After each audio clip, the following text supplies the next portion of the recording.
brought to you by Omega XL. Live long, stay strong.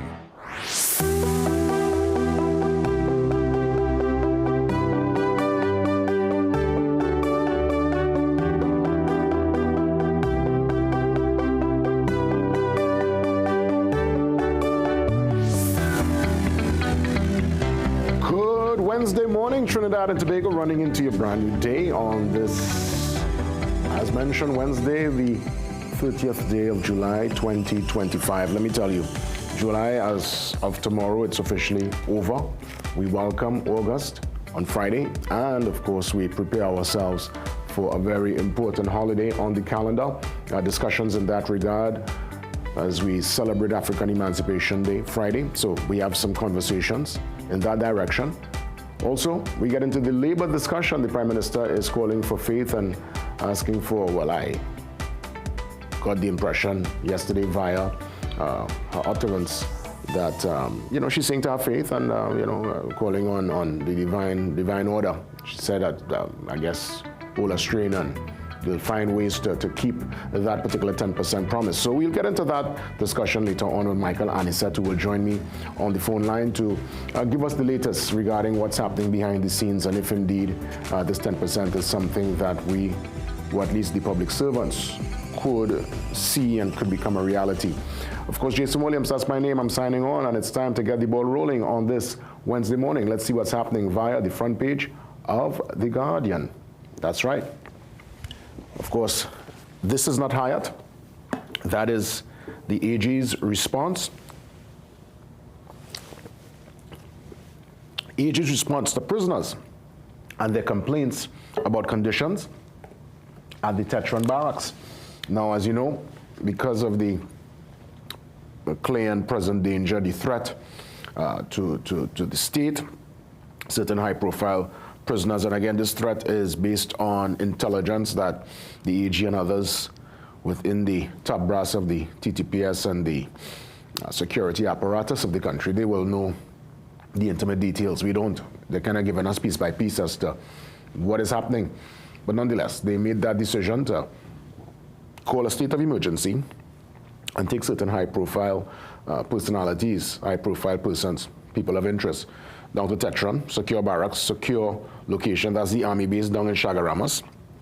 And again, that's our army base. It's not made to be a prison, per se. So again, we don't know the conditions. We're not allowed, obviously. Even the lawyers who are going to meet with their clients have to put on blindfold. And, well, the system, the court, via, let me give you the name. I just want to segue quick to that development. I'm seeing High Court Judge Weston James. He deems the blindfold, not unreasonable. So anybody going to meet with their clients down there, like attorney C.J. Williams and others, will have to, put on a blindfold and be escorted in and, different restrictions in place. It's really sensitive times and lots happening. And the AG said apparently he went and visited he went down to Tetron. He went down there to speak firsthand with the inmates, and well, he says their particular rights at this point in time is a secondary matter. Obviously, it's one of those circular arguments. I would love to hear from you as to your perspective on the development, but it seems, at least for now, from what's happening and the optics, this administration taking a very hardline approach as it pertains to crime and their push and the particular tone they're going to set. So that story on page 5, he says, this is not the Hyatt. I mean, prison isn't. And that's why you need to stay out of prison. And again, a call for anybody who is involved or thinking about getting involved in crime and criminality. It can never win. I think for me, as I said, spent some years in Komoto. We were next to the police station, and because back then was a different time, it was a village police station. I mean, as I'm telling you, like next door, just a fence. So I would go over, line with the officers, the likes of Wilson and Lyons and Sergeant Boyens. I remember the names. The names ring off the tongue so easy. They were like my uncles. And me, a little 7-year-old, 8-year-old there, playing cricket with them in the yard. They're doing the cookout in the back. And every now and then I'll get access to inside the station. I'll see firsthand, what happens when suspect comes into the charge room having to squat and cough and they go into the holding cell. And I from a young age, I kind of knew. They didn't have to say anything. Just by being there. Now, clearly, I don't think that could happen in this timing. It's a different time and it's a different Trinidad. But we're talking here 80s. And for me as a child, seeing that firsthand, I made up my mind early that I don't ever want to be in no station at no time for any kind of impropriety, any kind of wrongdoing. It's not a nice place, jail, you know, that kind of life, going through the system, having to go through court, having to put your family through that. So it's a highly frustrating time. And, you know, we speak of the slow pace of the judicial system, the frustration being felt by those in remand. It's a real comedy of errors, and it's lots happening on the back end. And obviously, yes, there is a state of emergency and a different tone and a harder approach, but I hope at some point there is a serious attempt to bring some more structure to the judicial system so that those inside can get a speedy process towards a judgment, whether it's we set them free or whether they have to serve some years for whatever the crime is. So it's a lot of different, multiple limbs of consideration, multiple avenues to discuss, but nonetheless, as it pertains to right now, and the prisoners who down at Tetron, the AG says it is not Hyatt. So ban your belly. We're looking at other developments here. This was a real sad one I'm seeing out of the Southland. Let's put it up full page, and you know, I want to send condolences to the family of Kalisa Danclair, mother of one, young woman. You know, her car plunged into the river there, and just one of those heartbreaking scenarios. Again, we send lots of love to the family this morning, and I guess with that tragedy, there will be a greater push to sort out what is clearly a problem. That particular bridge, I'm very familiar. You get the impression that two cars could pass, but it's really only one car, and it causes lots of traffic.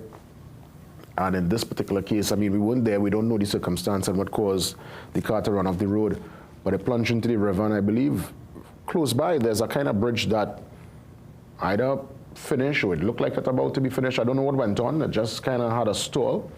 So if they could bring some treatment to those folks in the area who use that main thoroughfare, that will be a big plus. And I guess with this tragedy, they might really fast track that particular plan. I want to look at another development here. Female cop tipped to be new SSA head. So that story on page 7. Of course, Attorney Nelson loses appeal. That story also on page 7. I saw that on the news last evening. And that is Vincent Nelson, the legal fee kickback conviction appeal. He loses that, so the story develops here on page 7. As mentioned, judge rules blindfolds for Tetron prison visits not unreasonable. So the likes of attorney C.J. Williams, and I mean, C.J. boy, I could only imagine that's not a nice thing to go through, you know. You're going to see a client and you have to get blindfold, and your situational awareness is null and void. You don't even know where you're going. Yeah, it's some serious times, and I guess the state and all the arms putting in, at least for now, a very kind of no-nonsense, hardline, the iron fist I will speak about. I think we getting the first taste of it here. I'm watching Stuart Young defends the use of Building 13. He rejects the PM's claim of gang coordination. And speaking about the PM, the Prime Minister, Mrs. Kamala Persad-Bissessar, defends the top cop's appointment. That story on page 6. Let's head to the back page, because this is one I want to spend a little minute on. Undefeated AC Port of Spain out. They had a great tournament, but unfortunately, because I believe of goal difference, they're not able to advance in this CFU Club Shield tournament. But nonetheless, AC Port of Spain, good luck. So they played a team from Jamaica. I think it was Arnett Gardens. Arnett lost the game, but Arnett Gardens, boy, that man scored a bullet. If you see that shot, a scorcher. Beautiful shot indeed. I want to stay with some football, because I'm watching the names that have been suggested for, well, what clearly is not going to be the Soca Warriors anymore. They could not work out that situation with Selwyn Otto Melville. So the proposed names I want you to listen up. Let me just take a sip of some tea here for a moment.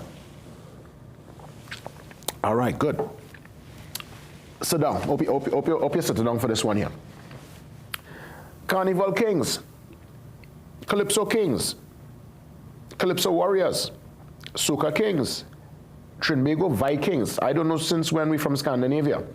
How Viking reaching this? Sunshine Boys, not bad. Soca Gladiators, Panorama Boys, Trini Warriors, Soca Invaders, Trinbago Warriors, and the Kaiso Boys, or the Kaisoka Boys, or the Kaisoka Warriors. You can't make up this. Apparently, the TTFA president, Kieran Edwards, says they got a list of a whole set of names, and basically they went through the names, and this short list is the names that kind of come up like a lot now. So they pull this out of the stock, and basically they're going to make a decision, I believe, mid-August before we start the last round of the World Cup qualifiers. My suggestion is, and I mean, again, I don't try to criticize anybody's creative, the contribution, because again, all these names would have come from the members of the public and stuff. But I think we don't need to rush it. Let's focus on the qualification, and I think the name will come natural. It's something that needs to represent all of Trinidad and Tobago. It's something that needs to conjure that kind of national pride. Now, don't get me wrong.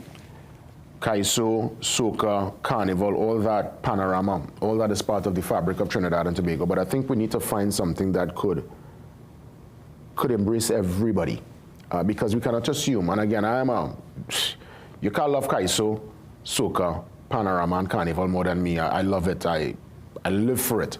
However, I understand fully well that there are Trinbagonians, not every single person in this country. They're into the culture. They're folks because of whether it's their religious beliefs, their conviction. There are people who just not on it. They like other genres.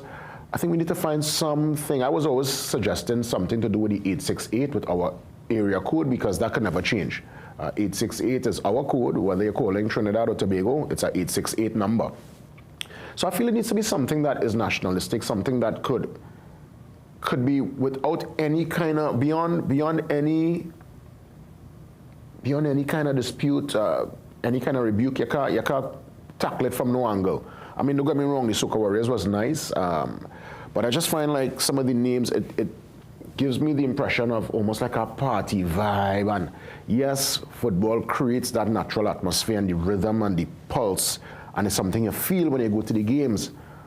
But this is a name that is going to stick with the team. Well, clearly they're going to do it the right way this time, and this name will stick with the team from now till. I guess we're looking at what they did in Jamaica with the Reggae Boys and that iconic name, and that name is a name that is synonymous. It is, reggae boys, the football team, reggae girls. You get that feel, right? So I would imagine that's why they're probably trying to put the soca in the mix to give the genre that lift. And again, all for it. But I'm just thinking that a little more time, a little more careful consideration as to picking the name, because again, the suggestion's not bad. The only one I really not feeling, I totally not on, is the Trinbago Vikings. I find that Vikings, don't get me wrong, we have the Viking and the Vi Queen already. That's Bungie and that's Fian. And let them stay with that particular branding. I feel when it comes to the name, that Viking is stuff from Scandinavia. Don't do my that. Don't do my that. Panorama Boys, not bad. But I just feel we should hold a little strain. I don't know. Tell me what you feel when if we get a chance to open up the lines later on. Let's head to the brief on this Wednesday morning, Wednesday the 30th of July. Dressed to impress. Oh, look at the outfits. Minister of Education, Dr. Michael Dowlett, poses for a picture here with residents of Marabella West during the Friends of Marabella Liberated Through Our History Emancipation function. This was held last Sunday. Look at the children now.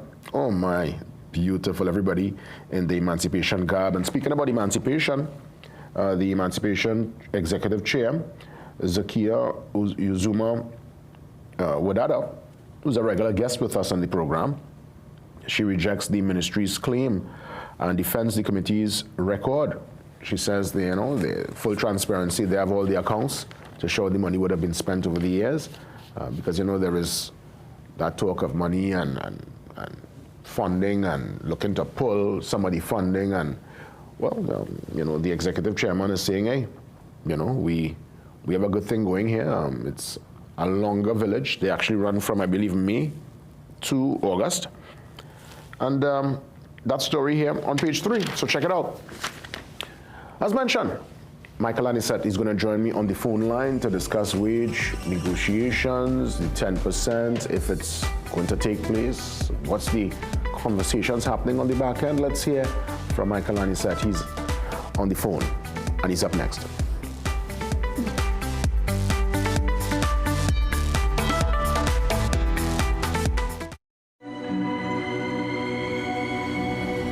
People come to me and they say they get discomfort when they have ice cream. Sensodyne gives you long-lasting protections against sensitivity. I recommend Sensodyne because it works. It's brilliant. This is not a procedure. It's just a hard-working cream. Revitalift Triple Power with pro-retinol, hyaluronic acid, and vitamin C visibly reduces wrinkles, firms, and brightens skin in 1 week. Ladies, it's time to ask for more. Revitalift Triple Power by L'Oréal Paris. Your heart does so much for your body, your life, your loved ones.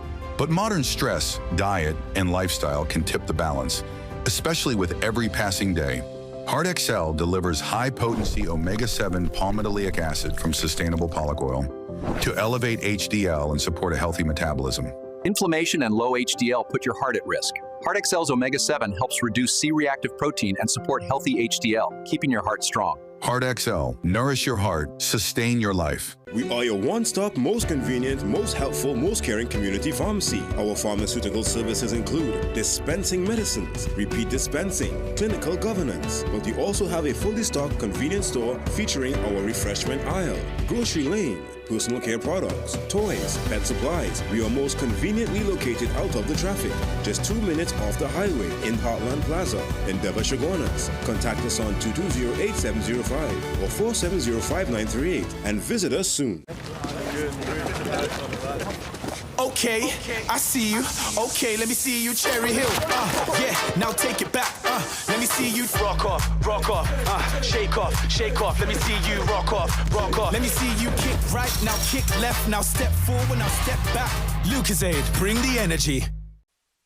Loving the flavors you get with Tetley, loving the flavors you get with Tetley. Wouldn't you just love a cup of Tetley tea right now? Dark, strong British blend to give you a good morning boost. Or Tetley decaf, all of the antioxidants, none of the caffeine. Losing weight or staying healthy your thing? Try Tetley green tea. Get the vitamins to boost your health with Tetley super teas. Or calm down with Tetley chamomile. Wouldn't you just love a cup of Tetley tea right now? Tetley, a tea for everyone. Loving the flavors you get with Tetley, a tea for everyone. Tetley tea. Distributed by AMCO, a subsidiary of Ansa McCall.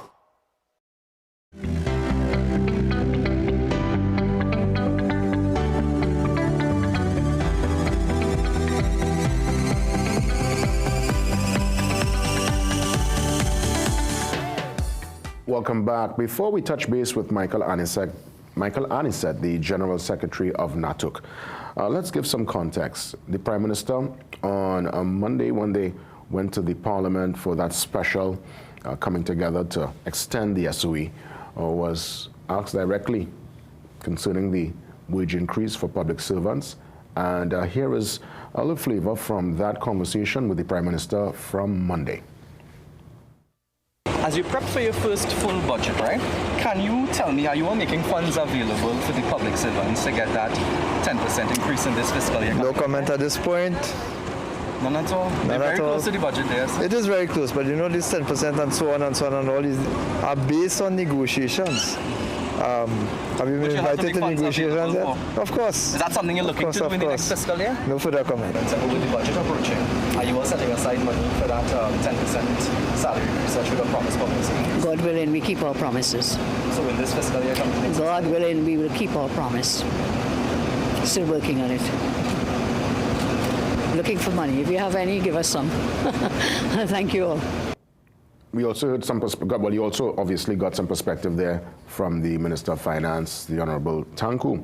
So, Finance Minister who's holding the purse, who understands what's happening with the country's finances, and the Prime Minister who is governing and in charge of the entire operation. Basically on the same page there, hold the faith. The Prime Minister, of course, suggesting that, you know, with the help of the Most High, things should, at least the promise, and they should get over the line. But let's get some perspective here in real time from Michael Anisette. He's on the ground. He will be privy to a different level of discussion. And Mr. Anisette, as always, I want to thank you for the time, and let's get into this 10% wage increase. Good morning to you. Yeah, pleasant morning to you and your listening public. Pleasant morning to Trinidad and Tobago, and happy Emancipation Week.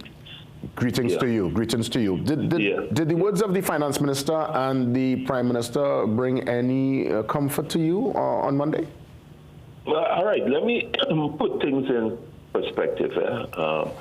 One, there are several other issues that needs to be addressed in the humble view of the national trade union sector.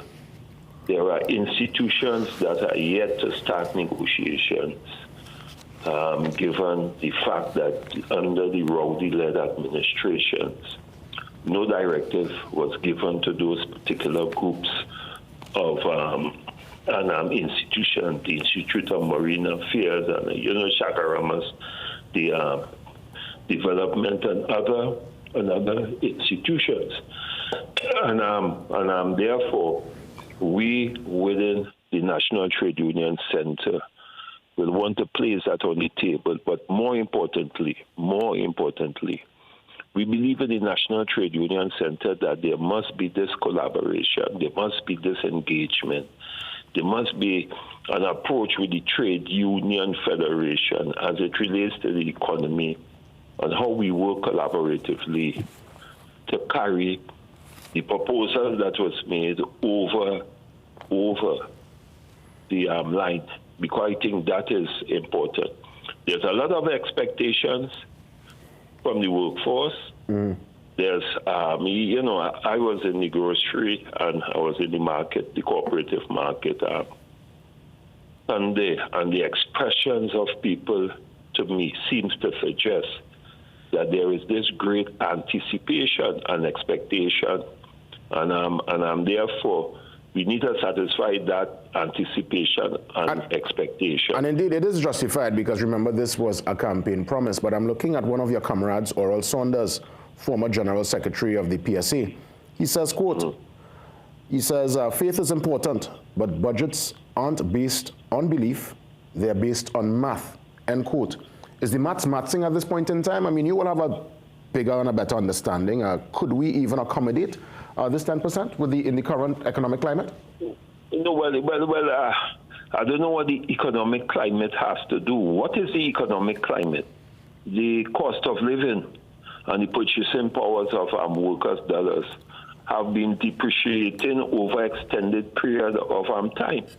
And one must understand that for an economy to grow, the question, and I think I want to make that fundamental economic point, the question for the workers to buy the goods and services that are being produced and that are being sold is a fundamental ingredient in any economic development. All right, and then if we are serious about it, that is why I am saying there must be this meeting of the minds. We haven't had any discussions, and I think we must have meaningful discussions before the budget so that we can craft what I will want to call a collective approach to this issue. Because one cannot deny that the issue of the purchasing power, the issues of workers not getting wage increases over extended period of time is a reality.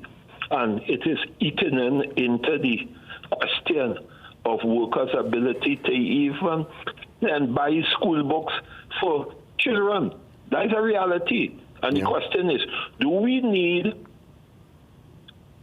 to do this in Trinidad and Tobago? Is it important as an economic development policy to ensure that workers' purchasing powers, they are maintained? And I believe that has to be an economic reality and a fundamental principle which is more people-focused as opposed to mathing the maths, as you say. Because as soon as we start to financialize workers' increases, we're going to get problems. Let me give you an example. And I speak, I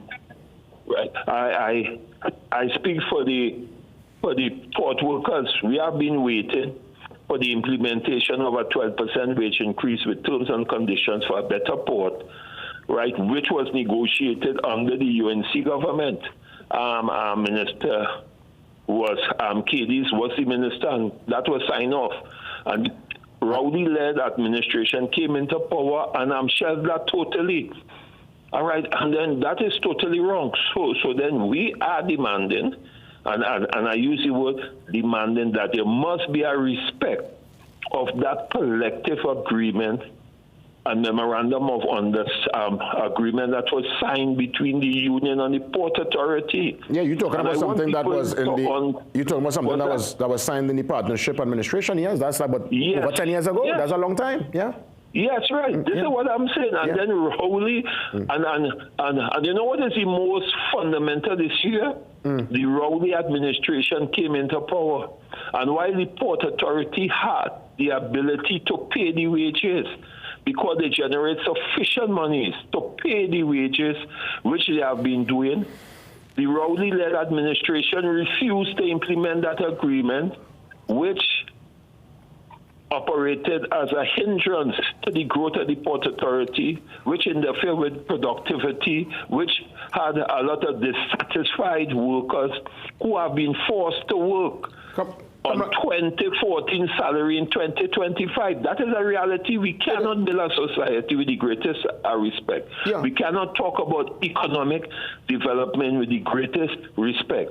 When the most fundamental ingredient within the economic development, which is the workers with the ability to buy goods and services, they are put on the back burner. Well, let me tell you. That is not economic development with the greatest respect to anybody. No, I mean, and Comrade Anisette, I mean, I must say you're spot on. You're hitting the mark this morning. But I want to ask, because it's my observation, from since I've been in khaki pants and tall socks, it seems to me that politicians, especially when it comes around to the election cycle, it's almost like they leverage the expectations of Labour. It's almost like Labour is used in a very strategic way, and it's a political football, as it were, with a back and forth with promises, and then there's a sometimes change in tone. Is my observation a bit far-fetched, Comrade? No. You are spot on. But what I'm saying is that with time is not static. Time evolves, and workers begin to understand that listen, you cannot come and make false promises to me, and we are going to hold you to the promises that you made on your political platform as part of your manifesto. And we must remember there was a commitment to have what I want to call a people's focus economy. And I'm therefore, if we are saying the right things, we have to do the right things. We cannot talk left and walk right. That is not economics. And I want to make that fundamental point to the population of Trinidad and Tobago. In economies where workers purchasing power, where living wages, and that's our ILO fundamental principle, become part of the heart and the center of your economic development. Yeah, of course. Those economies move forward. More disposable where you income. Have poor wages, where you have bad terms and conditions of employment. There's only one group of people benefit, but the mass majority of the workers suffer, and we cannot build a society in the context of equality and equity on that kind of flawed fundamental economic policy. Workers must be at the center of your developmental process. Of course, and again, you know, with disposable income, you know, the money could circulate and the economy could, the wheels could turn. Oh, yeah, you are talking what we are saying in the trade union movement, because that is basic. Economic is a fundamental and that's principle, basic. Yeah. And we mustn't be fooled with a lot of big airy-fairy talk from those so-called ivory towers. Well, let me ask though, economists who only sees and the economy in the context of dollars and cents and not people. But let's go back to the dollars and cents just for a second before we wrap things up. Let's say the finance minister in his budget presentation, when he looks at the coffers, and again, they're going through the coffers right now, looking at some of the mismanagement that, or perceived mismanagement that took place with the last administration. Let's say the money is not there to accommodate the 10%. What's the next move by yourself and union movement? You see, I wouldn't share the view that the money is not there. The question is to me, as a trade unionist, as a citizen of Trinidad and Tobago, as a representative of the working class, the voiceless, the disadvantaged in communities, do we suffer unfairly those groups of workers, right, on the post of, hello, I have no money, right? Because what we need to do is to prioritize how we spend money. And therefore, we are saying that workers' disposable income, workers' living wages, is a fundamental economic issue that cannot be emasculated like it was done under the Rowley regime. Because coming out of that is a lot of social fabrics issues. You're going to get cracks within a society.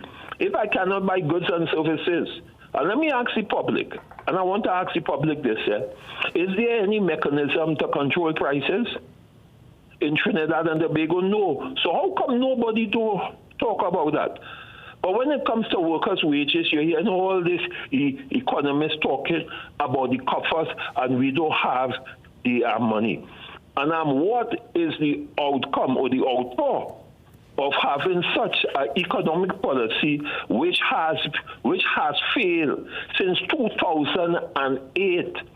The World Bank and IMF, and they are talking about that. The ILO has pushed the issue of a living wages is critical, and we are saying in Trinidad and Tobago, if we put our collective wisdom together, if we look at people as people and not in the context of dollars and cents, we can find a resolution and a solution. Because how do you justify NIB could have paid the wages? They had the money to pay the wages and minister in, but we must never, ever, ever forget that. Went and filed an injunction to stop the implementation of the wages. That is a reality. So then it has nothing to do with the inability in some instances.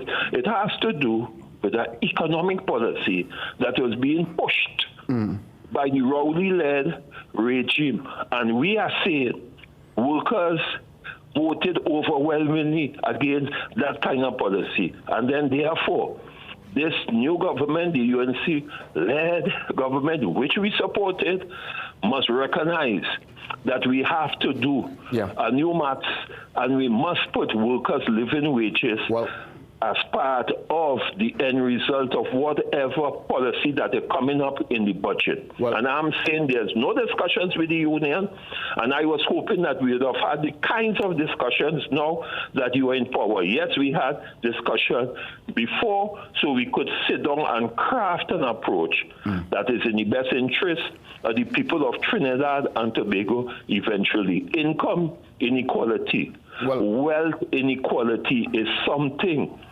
that we must address in this country if we are serious about building a society where equity and equality and fairness and reasonableness become part of our DNA economic approach. Well, Comrade Anisat, I want to thank you so much for the perspective this morning. Let's keep the conversation going.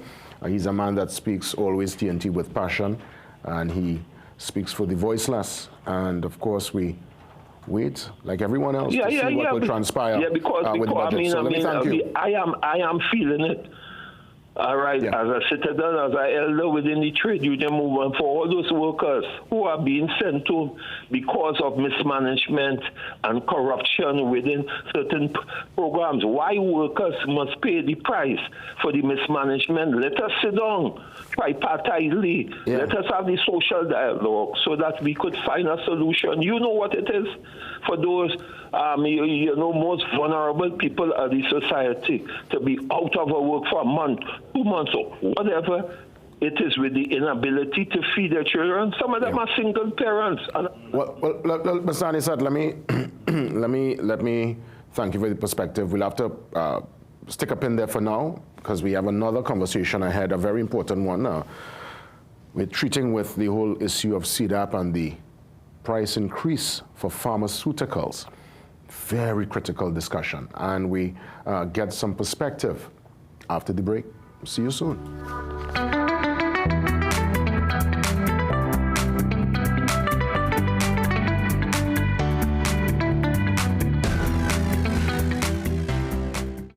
Get the best in affordable eyewear. Frames with blue filter lenses and eye exam, $399. Single vision lenses with transitions on designer frames, $799. Progressive transitions with designer frames, $1,399. Happening only at Seaview Optical. Affordable eye care for everyone. Welcome to ABC Doors and Windows, TNT's #1 destination for the best quality and widest variety of doors and windows. Enhance your space with our premium wooden, steel panels, fiberglass, and steel security doors, complemented by our aluminum, UPVC, and steel windows. Shop for the best quality and service at ABC Doors and Windows. Visit our impressive showroom at 1 Chancatrace, El Socorro South, or call 638-7184 to get started. Trust ABC for a better choice.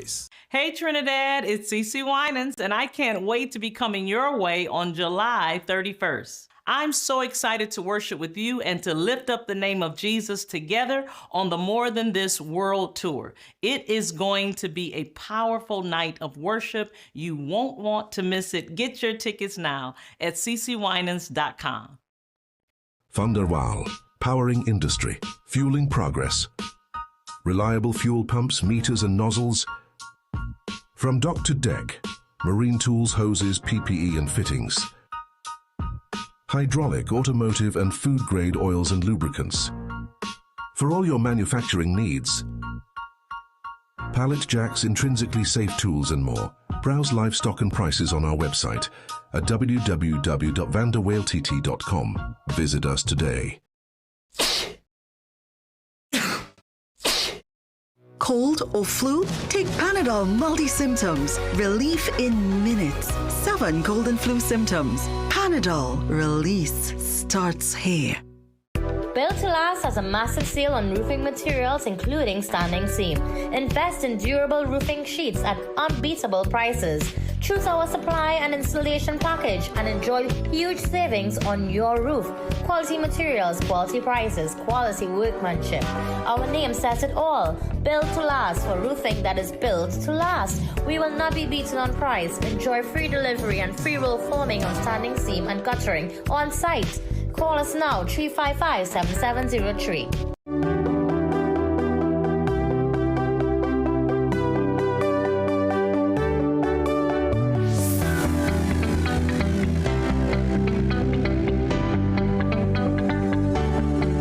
CDAP Pharmaceuticals, a very important discussion. With me, no stranger to the Morning Brew, a man who always takes time out of his schedule to share with us in real time what's happening. The president of the Private Pharmacy Retail Business Association, Glenwayne Suchet. Also with us this morning, Wazim Hussein, past president of the Pharmacy Board of TNT. I must say, Glenwayne and Wazim, I want to thank you all because I know the last time I would have had a discussion with you, Glenwayne. We were looking at a very critical moment. I know there was some back and forth, as it were, with the past administration, the past Minister of Health. He himself would have come on the program to refute some of the claims, and the reality is, as you would have mentioned, and I recall, when folks are not well, when people are in need of medication, people have no time for all that sort of back and forth and all that sort of dialogue. People want a particular service and they want it with a price point that they could afford, and of course they want the CDAP to run in a smooth way. Are you more optimistic at this point in time, Glenn Wayne, with this this new paradigm, this new ethos, I would imagine, within the health space? Morning, Jada. Good morning. Yes, I feel a bit more comfortable, primarily because of the change in government, and we are seeing, like I was just indicating to you, the start line has started 3 months ago. There's a long road to the finish line to get where we would ideally like to be. But I am seeing the current administration on the ground getting a proper assessment of where we are and where we need to go, not just with CDAP, but in overall healthcare with the population, private and public institutions. And I think, yes, we have 2 new ministers that appear to be genuinely interested. They're very humble individuals and willing to work and entertain and give a listening ear compared to the previous Minister of Health. Yeah. So I think we start off on the right track, and with the issues with CDAP and thing, Mr. Mohammed Hussein, Mr. Hussein Wazir will be more adequately prepared to handle those issues. Well, you know, for the concerns of those looking on, Wazim, CDAP, a program that is supposed to help those who are vulnerable. Where are you optimistic that whatever issues in that regard would be resolved and people could get that proper treatment, as it were? Well, the answer to that is yes and no. Let me just say on the offset that CDAP mainly came in with an initiative from the government at the time with the pharmacy board, and I want to make that very clear. The pharmacy board was a key stakeholder in the implementation and making sure it come in. As a matter of fact, I was the president of the pharmacy board that was mandated by the council at that time to work with the government in bringing in this program, which I thought would have been effective and would have been efficient for the best interests of patient care in the country. So that's the first thing, the role of the pharmacists in this CDAP program. But just to go back, I don't know if you're aware, you ever heard about national health insurance? Yes. Yeah. The country has been talking about that for about 50 years and all of that. Where is that conversation? How far we are on it? CDAP, from my perspective and from the board perspective at that time, was bringing in one component of a national health insurance where someone goes to a doctor and they get the medication, the prescription, they come to a pharmacy and they get the medication. So it will kind of take away having to go to a health office or the actual hospital? Yes. So it's like part of the whole system that would have been happening. National health insurance has not come up to par or anything. There were certain components of CDAP, for example, that we're supposed to evolve to where a patient could go to any doctor who is on part of the system, see the doctor, the fees is paid by government, they get their prescription, they come to pharmacies. You know, easy peasy. Then you had to go to the next level of computerizing it. That has been done to an extent. But an interesting fact, we in the private sector has the computers from NIPDEC for the CDAP program. We use the SELMA program. The hospital use the same SELMA program. But guess what? The 2 computers don't talk. So you could go in the hospital system, get medication, and if you come by us with a prescription, you get. And the next interesting... So you could actually get twice then? Possible. Which will now prevent, let's say, somebody else, because again, that's been a major issue. People going to get meds and it's not available. Double dipping. The last minister would talk about double dipping, even in their system, not so much even with our system with respect to coming and see that. They go to different health centers or emergency departments and get prescriptions and get, if they have the contacts, they get the medication, you know. And then the next aspect, and this is since 2003 this was formed, you know, it's an interesting point. You have a hospital prescriptions, and in the initial stage, you're supposed to, as pharmacists, we had to transcribe it on a special CDAP form and send it for payment and verification, with the understanding that doctors in the hospital sector, in the health center, will use special prescription pads. We are in 2025 and we haven't even achieved that. You know, so patients sometimes will come with a hospital prescriptions of some things that are on CDAP that they could get, some things that they could only get in the health centers because it's not on the CDAP list, who keeps which paper, and how you manage that.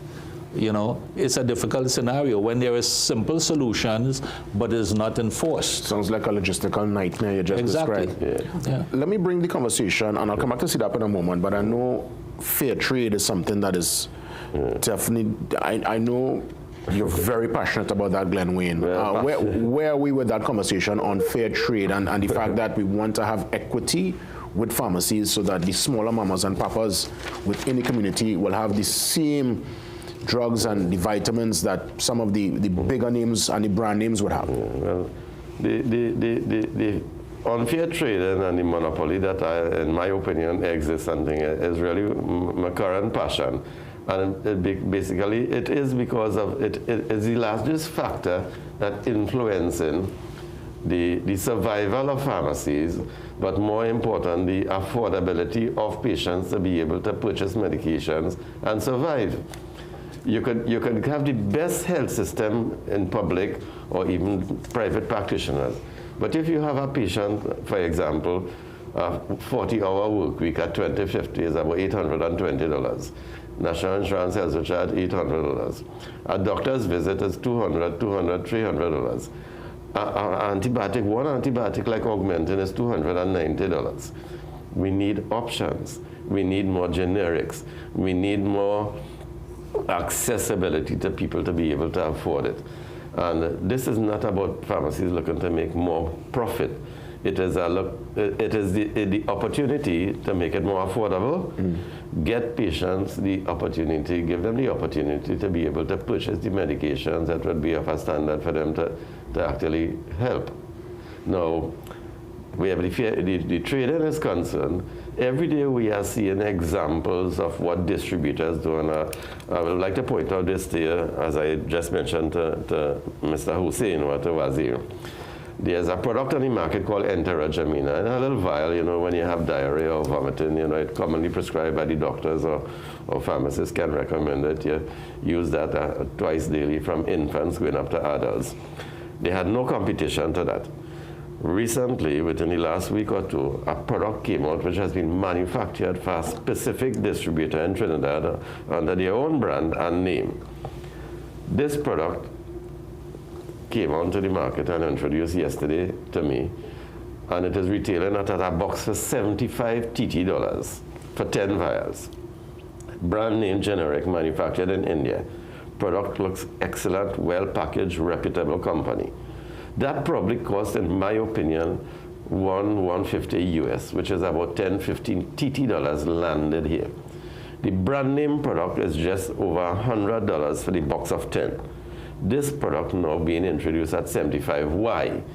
There's no competition. The distributors are not looking to put 20, 30, 40% markup like pharmacies probably able to do. They are using the branded product as a gauge and the competition to put their price. So you are putting 500-600% markup.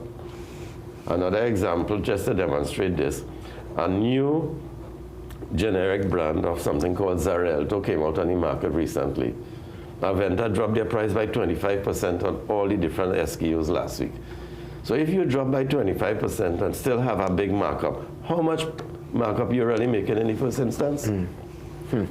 So again, you know, the revelations, it's something that mind-blowing to me and even those looking on. And as I said the first time, let's keep this conversation going so we could bring more awareness. I'll come back to fair trade in a moment. I just want to get another perspective from Wazim as it pertains to the CDAP. What advice do you give to those looking on who use CDAP? That's a major and integral part of their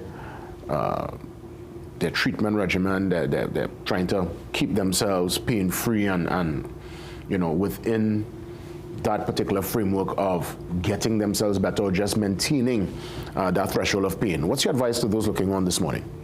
Well, the bottom line is in all honesty, and I don't want to sound biased, the pharmacists out there, both in the public and private sector, is doing as best as could with the facilities and the infrastructure and the drugs that we have in making sure that we get it there. Yes, we have had some stockouts and all of that, but this program actually solved a problem, because you'd hear recently there was a cease and desist order, and they were talking about accessibility of third schedule drugs from pharmacies when you need a prescription. CDAP would have solved all of that in the context of you have to go to your doctor, you get your prescription, and you come to your pharmacy and you get your medicine. I have seen it, I mean, not only because I was at the top and I wanted it to be a thing, I see it as I said, a precursor to national health insurance. So more and more drugs should be placed on it, and that is the key. I think that is what the government is looking at. We don't have, like all programs, we don't do continuous assessment from the people who are in it. And I'll use that in the context. I have had to go past, would bring down foreign consultants to look at the program and all of that. Until the last one, I asked the people, how much are they paying me?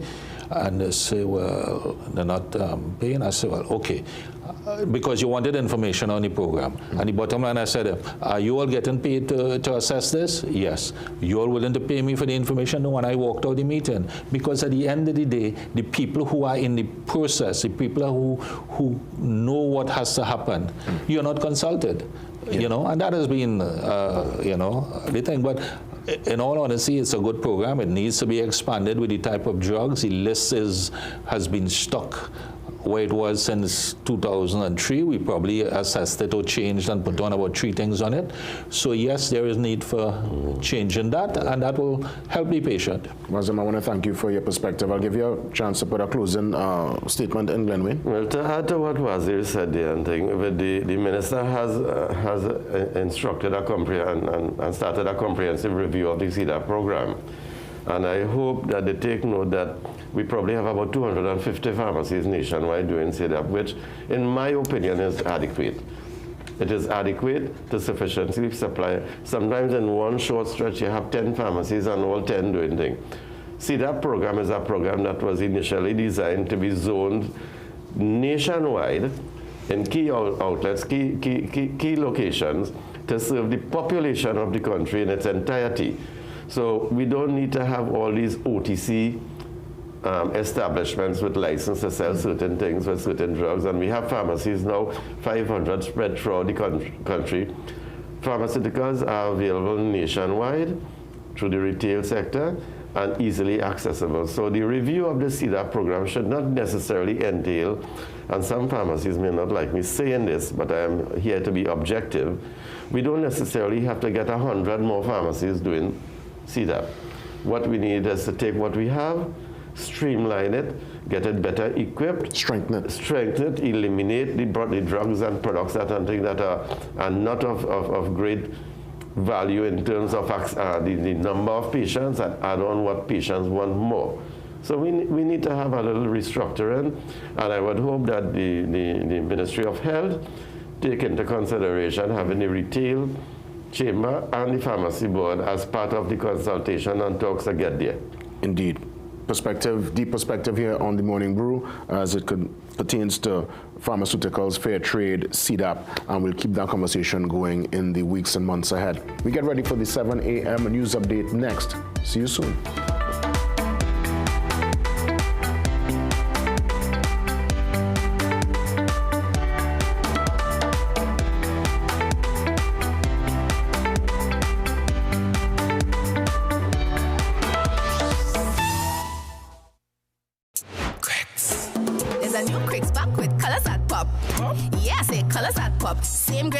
In all your shops. All your shops. Fresh new look, delicious to see. It looks so good, it's delicious to see. With toppings on top of time, I'm real hungry. Yeah, boy, real hungry. Cricks, new pack is a hit. Best food, yes, so don't stick. Ready for the short thing to fix your mix? Just reach for the new pack. Reach for your Cricks. Get your Cricks today. New look, same vital supplies. Dust from the Saharan desert, over 6,000 kilometres away, travels across the Atlantic to our little island, filling the air we breathe with tiny dust particles that can trigger an inflammatory response when inhaled into the lungs. Saharan dust travels far and triggers inflammation. Omega XL helps reduce it at the source. Support your body from within. New Superstay Teddy Tint from Maybelline, New York. Blurred mats, no transfer. Up to 12-hour wear and a plush feel. New Superstay Teddy Tint, Maybelline, New York. The biggest annual dancehall concert is back. Yo, Magnum Explosion, Summer Stay. We head to the Queen's Park Savannah Saturday, August 16th with a brand new cast of international superstars. Lady Lava, Baker, Amani, 450, Molly Don, Skilly Bang. Tickets available at frontlineticketing.com. Cache stores nationwide. Extra Food Supermarkets. Ultimate Car Care St. Augustine. Big Life Apparel Store. New Wave Stores. Fifth Street Market, Ariapita Avenue. Marco Polo, Cipriani Boulevard. 519 Restaurant C3 Center. Fitz by Britt St. James. And P2 Lust Auto, Lady Young Road. Eye care tips for Seaview Optical. Eat well. Good eye health starts with the food on your plate. Nutrients like omega-3 fatty acids, lutein, zinc, and vitamin C and E might help ward off age-related vision problems. Quit smoking. Makes you more likely to get cataracts, damage to your optic nerve, and macular degeneration. If you have tried to kick the habit before only to start again, keep at it. Wear sunglasses. The right pair of shades will help protect your eyes from the sun's ultraviolet UV rays. Use safety eyewear. If you use hazardous or airborne materials on the job or at home, wear safety glasses or protective goggles. Get the best and affordable eyewear. Frames with blue filter lenses and eye exam, $399. Single vision lenses with transitions on designer frames, $799. Progressive transitions with designer frames, $1,399. Happening only at Seaview Optical. Affordable eye care for everyone.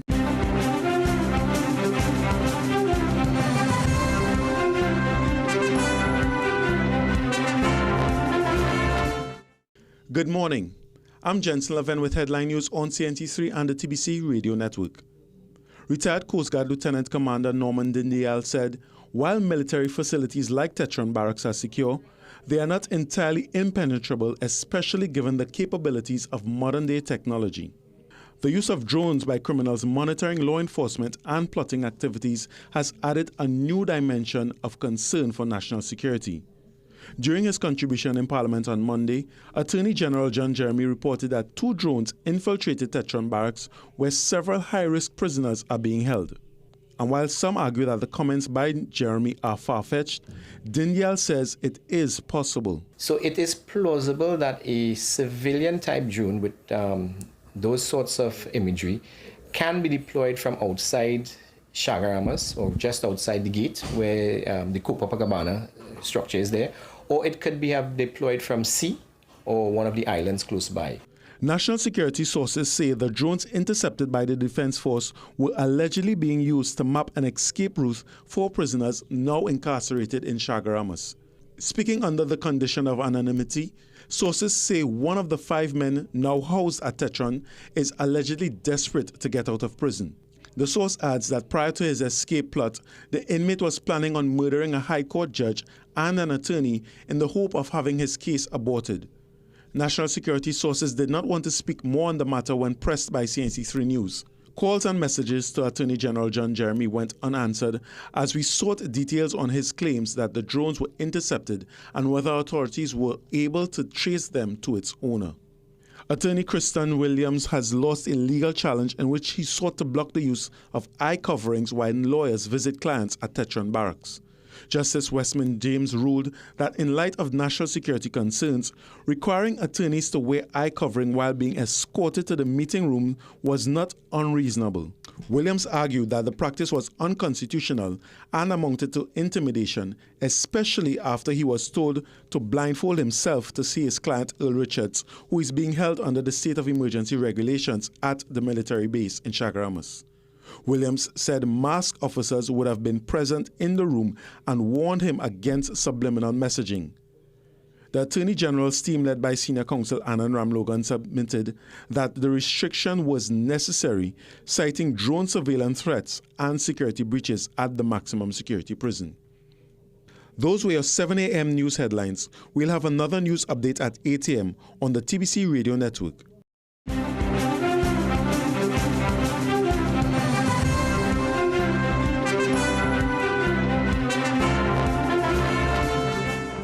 This Christmas in July, Bright Ideas is lighting up your home like it's Christmas morning. Unwrap 25% off all lighting, fixtures, and chandeliers all month long. From sleek modern pieces to statement chandeliers, it's the perfect time to refresh your space and reveal something bright and beautiful. Check our 8 locations or online at brightideashomestore.com or on the Bright Ideas mobile app. This Christmas in July, it's time to shine. Bright Ideas, slay the savings.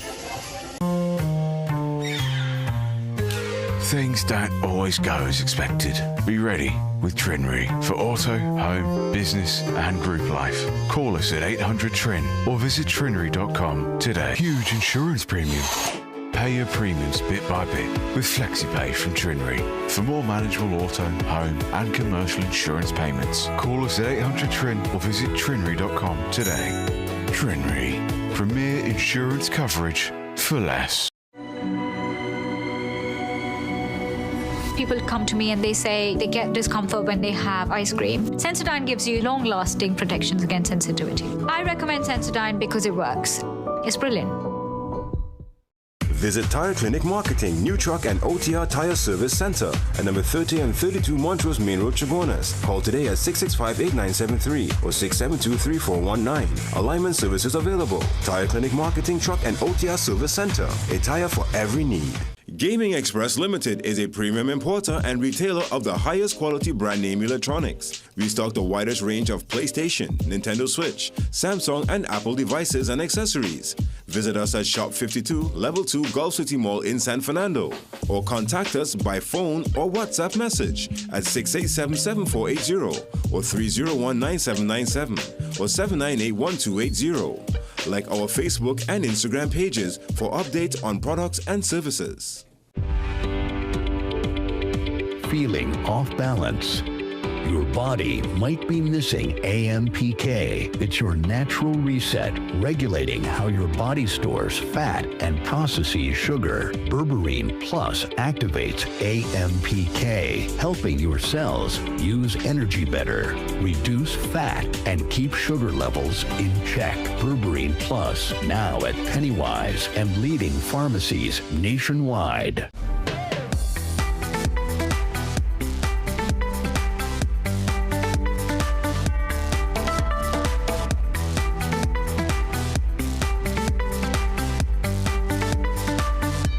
Minutes after 7 o'clock, it's your second hour of the Morning Brew for today, Wednesday, the 30th of July, 2025.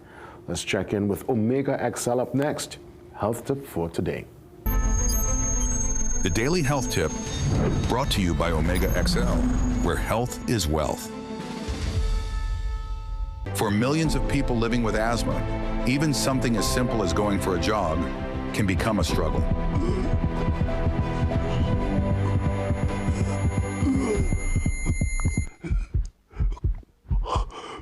Exercise-induced bronchoconstriction, or EIB, affects up to 90% of asthma sufferers.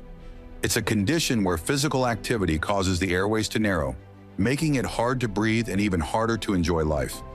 While medications are effective, they sometimes come with side effects, such as rapid heartbeat, shakiness, or tremors, especially with high doses. That's why more and more people are turning to natural options that complement traditional treatments.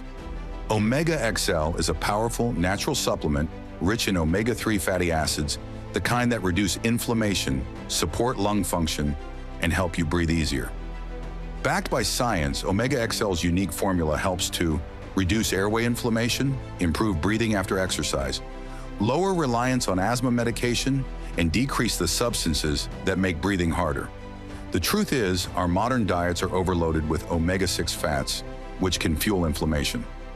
Omega XL helps rebalance that, providing your body with omega-3s from the green-lipped mussel a source shown to deliver results without the fishy aftertaste or digestive discomfort. One study found that pharmaceutical-grade omega-3 fatty acids significantly reduced airway hyperresponsiveness and the need for medication in athletes with EIB. That's the power of omega-3s, and that's the promise of Omega XL. You shouldn't have to choose between movement and comfort. With Omega XL, you don't have to. Fuel your lungs with nature's anti-inflammatory. Omega XL, available nationwide at your nearest pharmacy, because asthma shouldn't stop your movement. Always consult with a trained medical professional before taking any supplements.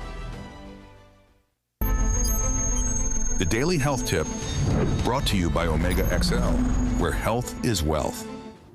Sincere thanks to the Omega team. Let's check in. It's open forum.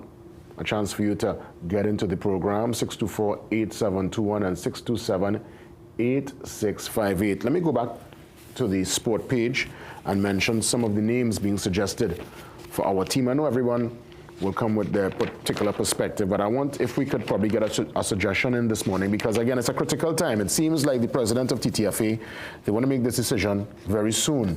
And based on the short list, again, let me give you some of the names. Carnival Kings, Calypso Warriors, Soca Kings, Trinbago Vikings, Sunshine Boys, Soca Gladiators, Panorama Boys. Again, Panorama Boys, Trini Warriors, Soca Invaders, Trinbago Warriors, or the Kai Soca Boys or Kai Soca Warriors. Again, this name is a name that will last not just next year after. This will be the name that our Trinidad and Tobago national senior men's squad will be known by until. So, again, a little suggestion before they go with the final name. Shagonas, good morning.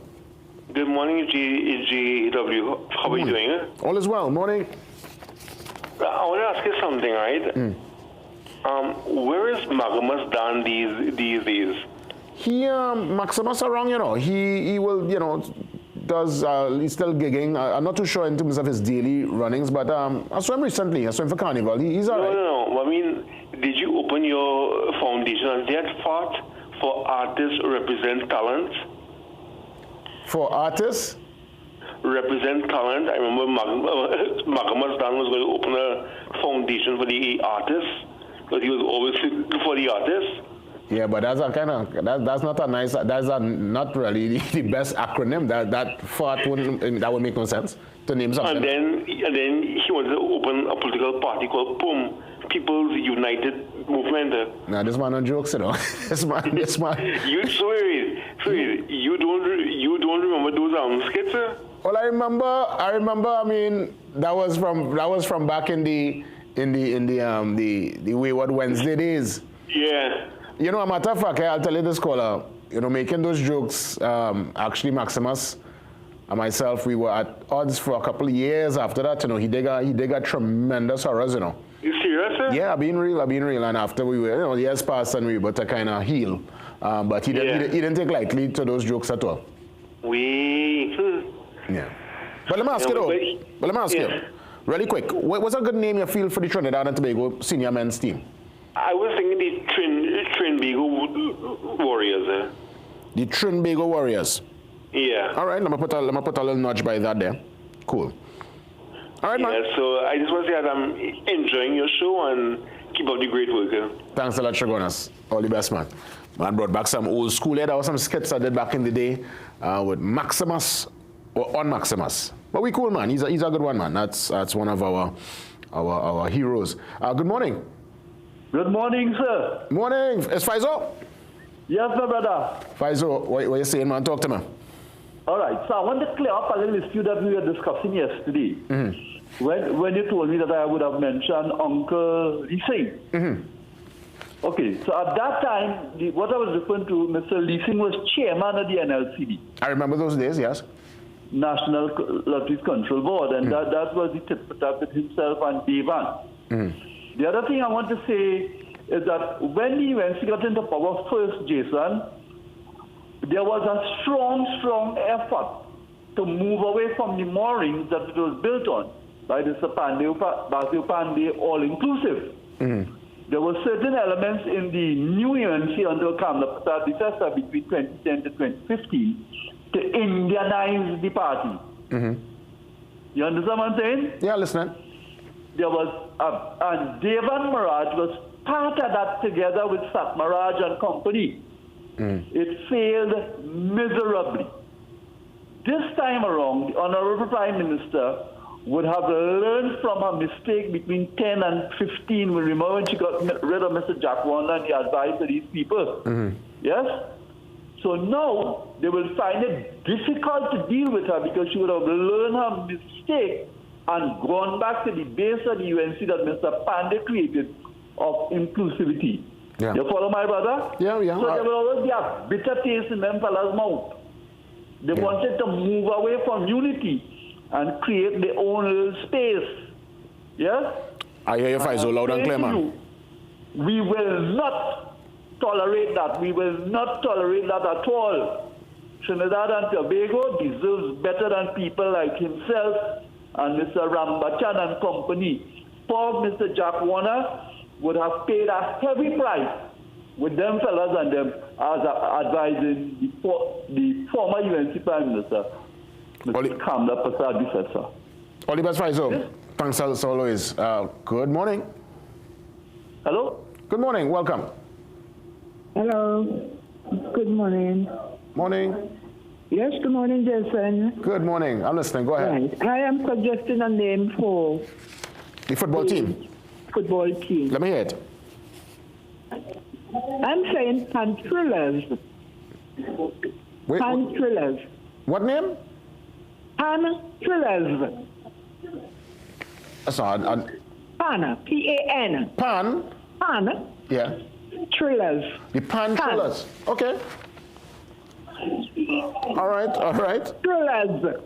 Meaning that the pan is the national instrument. Yeah. And the footballers are trillers.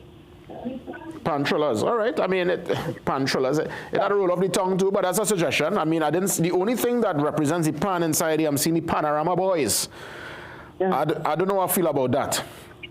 To call big man boys, but then again too, you see, reggae boys. Basically, we need to come with something original. We have to kind of move away from, you know, I guess Jamaica going to the World Cup for the first time in 1998, the first Caribbean English-speaking nation to do so, would have set a tone, and Reggae Boys was a iconic name, but we could go something different too. Let's go to Long Circular. Good morning. Morning, Jason, morning, viewers. Good morning. Leonard, this country is so comical. People, we already know the team as the Soca Warriors. All this sort of hullabaloo in court, also who writes the name and all kind of different things. The entire world knows us as the Soca Warriors. Well, that name is going to be no more. Change that and put something else, Jason. Well, I mean, remember Melville owned the name. He legally have the name. He wanted money. They're trying to get on him to give him money. He not answering. So basically, with the qualifiers coming up, literally some weeks from now, they want to get a new name. Boy, I leave the team with the Soca Warriors. Understand? Leave the team with that name. Mr. Melville, something will call they will deal with it. But what I really call about Jason, young Kareem Marcel, Laventille West Member of Parliament. I'm happy for the youngster that he came out of the so-called hotspot areas, make it a lawyer and thing. You know, into the parliament, you're a rookie in the country's parliament, right? So when you decide to take your time, contribute to a debate, and do fall into this kind of politics that do contribute and just doing nothing for us out here. When you think about to talk about Pink Palace, come on, Jason. We have had enough of this thing throughout the years. Or they get elected by the populace to go in there to debate and pass laws to benefit the citizens of this country. We don't need this set of be kind. And come on, it's high time we move past this stage. Yeah. It's high time we move past this stage, citizens of this country, our parliamentarians, and especially ones who aspire to be in parliament. They know what we want. Yeah. We want when you go in and you behave, so you just reminding me where you come from. Thank you, Long Circular, man. Solid point, yeah, I guess. Thank you, Jason. Yeah, man, all the best, man. The expectation is a high one, especially for the youngsters going in. But I guess in terms of Marcelli trying to probably establish himself and set his particular tone. But Long Circular, I hear you loud and clear, man. Spot on. Who's out there? Good morning. Hi, good morning, Jason. Morning. Welcome. I'm good. I'm calling in again because I called in last year concerning. Good morning. Yes, morning. Yeah, go ahead, Alison. Go ahead. Yeah. No, my pension. Since last year, I have requested my pension and never get it. So nothing at all with your pension? No. And I understand it's a few of us from Digo Martin here, we in the same group that we call one another and we haven't got to receive. Why is Digo Martin mostly? Wow, this is, you know what, probably we could take the caller's number again and see if we could put her on or at least make some kind of connection to sort that out, because not getting a pension is not a good look, and with the prices and with facing the grocery in this year time, and just your contribution from NIB can't get you over the line. So, caller, we'll try to help you out in that regard. I was hoping to get through the Santa Cruz this morning because I guess the debate is on. To me, I remember Santa Cruz used to say Mr. Santa Cruz, but there are those who are suggesting that Santa Cruz might be a lady, and I don't feel that's the case. You know what? We'll hold a pause on the calls. The only suggestion so far is the Pan Thrillers. So we'll put that to the suggested names for our national men's team. Let's head to Tobago next. Tobago Talks. And when Tobago Talk, we listen. The impact of the SOE on the sister island. We touch base with Curtis Williams, president of the Tobago Division of the Chamber of Industry and Commerce.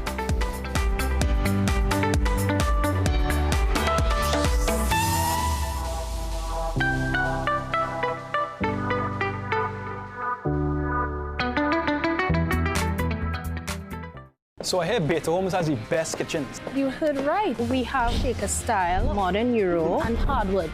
I like this one. Can I test it right here, right now? Sure, but how are you gonna do that? All right, you all, come inside. Are you ready? Time to live! Oh, a spice rack. Soft close door hinges. Oh, these countertops nice, well. It's hot, you know. So, what do you think? Well, this 100%. I'll take it. Build the kitchen you love for less at Beta Homes, Caroni or French Street. I'm looking for a magic for this disaster of a war. You need a master plan. A what? Kaleidoscope Weathermaster Exterior Latex Emulsion. It stands up to our wicked sun and crazy rain. It shields against fading, protects against mildew, and is crack resistant. This paint so tough that it is tried and tested against British standards and formulated with European raw materials. Kaleidoscope Weathermaster Exterior Latex Emulsion, the premium outdoor paint that protects and shields against fading. Available at hardware and Kaleidoscope color shops nationwide. Make your lashes a big deal. New Paradise Big Deal Mascara by L'Oreal Paris. A cross-conic brush for buildable length that lasts. Buildable volume that doesn't clump, no matter how much you layer. That's a big deal. New Paradise Big Deal Mascara by L'Oreal Paris. You're worth it. Food Basket. Food Basket, nation's #1 supermarket, bakery, restaurant, meat market, fresh producers, everything fantastic. For everyday low price, things real nice. Come in once, but to come back twice. Wholesale retail, everything for you. A remush, you wanna shop for a confused. Food Basket, the nation's #1 supermarket, bakery, restaurant, meat market, fresh producers, everything fantastic. Food Basket, Marketplace Chaguanas, where shopping is a pleasure and the price is right. The wait is over. Rosari Bridal Couture's hot summer style drop is on fire with a 10% off store-wide sale on all new arrivals from our latest container shipment. Be the first to explore the newest bridal lehengas, elegant Pakistani shalwars, shimmering saris, stylish modest wear, affordable kid outfits, sparkling jewelry, and more. Plus, enjoy free footwear with every bridal outfit and free matching bangles with kids wear. Our expert in-house tailor is ready to serve you. Visit us at Brentwood Chaguanas. Call us now at 723-9099.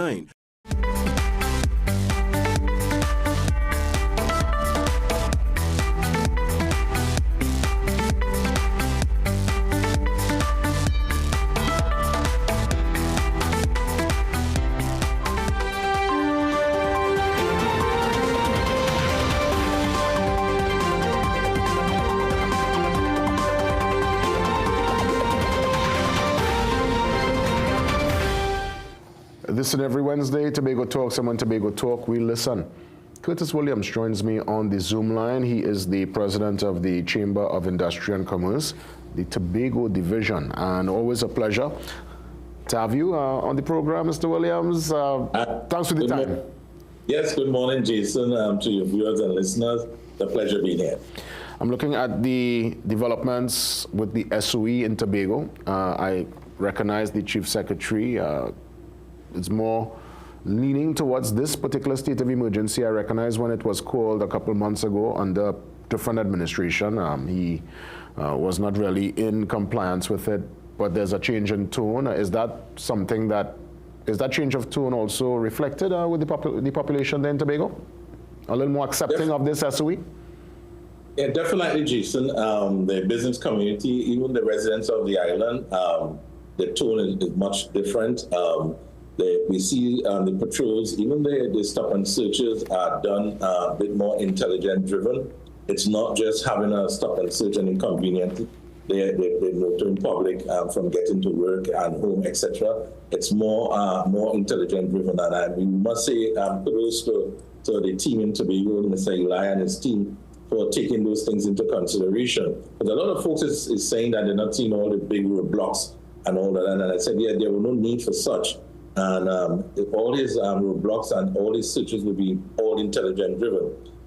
We, the Tobago division of the Trinidad and Tobago Chamber of Industry and Commerce, we have a seat in the Tobago Security Council. And from all our information coming out from the meetings that were held a couple of weeks ago, the police definitely in Tobago have things under control, and we must say thanks for that. Not despite within the last couple of days, there was a robbery not too far from a place not too far from the Chief Sec residence. And as in a home invasion or a robbery of a business place? A robbery of a business place. Okay. Robbery of a business place. 3 armed guys came in there and held up the owner and cashiers and have everyone laid on the floor. I can say within hours of such robbery, the senior superintendent and his team held suspects, and I think they're supposed to be being brought before the court either today or tomorrow, based on the information I got last night. And I see swift justice and I see swift movement on the part of the police. My biggest concern, Jason, is that Tobago is still porous, the borders are porous, and I've seen the element or the weapon of use of the criminal is no longer a cutlass or a side pistol or revolver. Jason, I'm seeing it being a powerful rifle. And this is something of major concern to me in Tobago. We're not accustomed to even if we have a robbery, it might be a guy with a cutlass or so forth. But now we're seeing it as a huge, powerful weapons. And I'm a bit concerned about that. And I want the law enforcement to take those things into consideration. That the weapon of choice the guys use now is no longer those side weapons, those pistols, revolvers, it's a rifle. And these weapons are really weapons meant for war. I mean, that weapon could have caused mass destruction there at that grocery if that guy did use it. So it's something of concern that we ought to, and the law enforcement ought to pay some concern to. As it pertains to Senior Superintendent Eli, what's the conversations like? I know obviously you have constant dialogue with the TTPS there. Are you satisfied with some of the dialogue and some of the plans in place, especially within the context of this SOE? Yeah, definitely. We have Mr. Eli and his team 24 hours. Our subcommittee, headed by Mr. Jones, is in touch with Mr. Eli. Any situation that we, the business community, have, we share with our subcommittee head, and he have direct contact with Mr. Eli and his team, and they address all our concerns going forward. I must say that we have a mutual arrangement, definitely arrangement with the TTPS and law enforcement on the island. And I think we want to keep that going. It's a small island, and I think we can have that kind of arrangement for all the law enforcement and the security on the island going forward. So I know the carnival in Tobago, it's towards October, the end of October. The SOE is extended now till that time. Do you anticipate this SOE will damage the regional, or at least with the regional and international audience? Will it damage the brand Tobago? Do you have any concern about how this SOE is perceived beyond the borders of Trinidad and indeed Tobago? Well, presently we are ripe into the summer vacation. Just recently we had the Juve at the Heritage at Plymouth, and the cross-section of law enforcement I saw there. If we have twice that amount for the Tobago Carnival, I know we will be in good hands. Support did come from Trinidad, and I expect for the Tobago Carnival there will be support from Trinidad as well in terms of manpower, boots on the ground. And I definitely will see, we will have a great carnival. Jason, it will be very, very safe. I was given that assurance in one of our meetings that everything will be, all stops will be pulled out to give us a safe Tobago carnival. What I urge the public to do is get confidence in the police service. We, the business owners, we have our part to play. We, the residents, have our part to play. When I say that, Jason, we have guest houses, we have villas, and we have folks coming to rent these guest houses and villas, and we don't ask for any form of identification. And I think that is something that we should all start to do. We must register our guests. I mean, you're going into a hotel, you're going into a villa. We must know who are the folks in the villa and who are the folks in the guest house. Even if you're renting, I know you have it downstairs of your house renting, you must ask the person to give you some form of identification. And you know that in that identification form, you must know who are the persons you're renting to, etc. So we, the business folks, must definitely play a more important part in doing our checks and balance, so that we know exactly who's in our space. It is important. It happens all around the world. I go to hotels and you have to register all your guests. And it's something that we're trying to get to be able to do. We know some folks may think it's invading their privacy, but it's important. If you're doing business with me, the first thing I ask you for some form of ID, and I give you a form to fill out, and you fill out that form, and so I know who I'm doing business with. And that's important, Jason. And yes, you could also capture a database. You could have, you could now build your clientele. But again, the Trinidad tourists, the Trinidadian who's going to Tobago, I guess we are in this space. We understand this is a SOE without any curfew, and it's targeted towards criminal enterprise and criminal entities. But I'm thinking here, those who are on the outside, our regional neighbors, Grenada, Barbados, even far removed people who live in the US, the diaspora there in Canada, do you think this SOE being labeled, Trinidad and Tobago being a SOE, being in SOE mode, state of emergency mode until the end of October, do you think it will impact the regional and international traveler to Tobago? Jason, the conversation we sent to our neighbors, the conversation we sent to our visitors is that the SOE is target for, it is a target SOE. It is not all over the island in the sense that it's not roadblocks, it's not searches, and it's all targeted, it's intelligence driven. And we definitely tell them the scenario, what's happening in the threat that the national security got. And other than that, we tell them Tobago is quite safe. Yesterday, I had a meeting with the U.S. ambassador, and these were some of the things we spoke about. We spoke about crime and a holistic way in how the U.S. can assist Tobago in treating with any crime of the tourists, etc. And we had a fruitful and lengthy discussion, Jason. It was so impactful that the ambassador was pleased to see what our thinking is on the ground, as compared to just sitting in Port of Spain and not understanding what the thinking of the Tobago business and community is on the ground. Indeed. Generally, as we look at Tobago and the economy, what's the climate like right now? Is it a vibrant end of July, and is it a bumper August ahead? What's the feeling you're getting right now? Well, so far, Jason, the weekends are really, really, really busy. We have a long weekend coming up this week again. And days where we have a lot of folks is taking advantage of the summer vacation in Tobago. And I was at the airport a couple of days ago, and the airport is crowded, really, really crowded. We are waiting the opening of the new terminal building, which is our next discussion by itself. But the airport has been crowded between Thursday and Monday. A lot of folks is coming across to spend their summer vacation. Lots of families, lots of kids.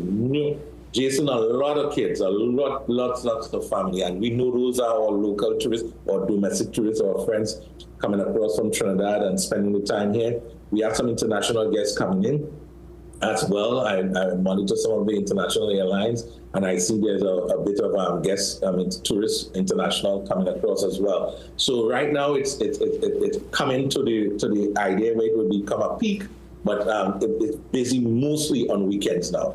Indeed. So generally, things are looking up, and you all are obviously post July, August, getting prepared for the October Carnival. Any kind of promotions going on so far? Any kind of band launch? What's the momentum leading into the last Carnival on the calendar year? Yeah, definitely. The momentum was there, Jason. We had a couple band launches. Two of the smaller bands, they did a launch, and I think Jade Monkey and some others is coming up. They did send me an invitation. What we were waiting on for the Heritage to finish so that they can get into, because the Heritage did take up a lot of folks' attention. And then the band launches, some of the other major bands will be doing their launches going forward. It's an exciting time for us, and it's a time when most of the business will make some of their returns. So we want to ensure that everyone is on board. The Tobago October Carnival Committee, we have conversations with the Tobago Division of the Chamber, and we are keeping it tight. We're looking at all the possibilities of having a great carnival. Is it confirmed that last flight, the late flight, is it operational? It is operational, and folks is taking full advantage of it. A lot of folks is taking full advantage of it. And I must say, we are thankful to Caribbean Airlines and the government for seeing the need for it. And if we will get those passengers connected, we'll get those international folks who came in late on the flight in Port of Spain and want to come across to Tobago, especially for the Tobago Carnival. That will be a definite goal for us. And we're looking forward to utilizing the service of Caribbean Airlines in a meaningful way. There are opportunities as well, Jason, but those opportunities, we need to sit with Caribbean Airlines so that we can, the little bumps and then we can sort out all the little bumps and then in between. But we must say thanks to that. We must say thanks also to the Port Authority. The TNT Spirit is back, and we see the Spirit is making some extra rounds because of the dry docking of the Cabo Star, which hopefully will be back next week, as I was told.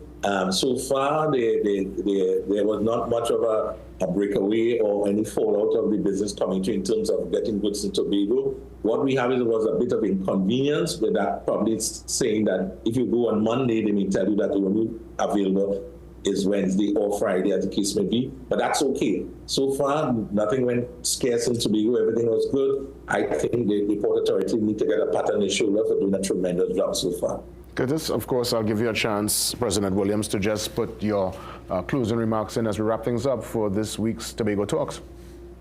What I can say to Tobago and to the wider Trinidad is that Tobago is a safe, and if you want to really spend your vacation, you don't need to go spending US, looking for US dollars. Just come to Tobago. We have it all. Don't even come with food. Just drive your vehicle. If you care for a rental, you shop and pick that up. The fast ferry, there's enough room for everyone to come, bring the entire family, and come and have a wonderful vacation in Tobago. President Williams, always a pleasure. Keep us in the loop, and we will touch base soon. Thank you, Jason. Take care. Bye-bye. Tobago Talks every single Wednesday, and when Tobago Talk, we listen. We take that pause, and we come back with much more as we work our way to 8 o'clock. Again, a real joy and pleasure. Let's give a little programming note before I go to the break. We are here with you on Friday for a 1-hour special African Emancipation Day from 6 to 7. Great show ahead on Friday. Don't miss it. See you soon.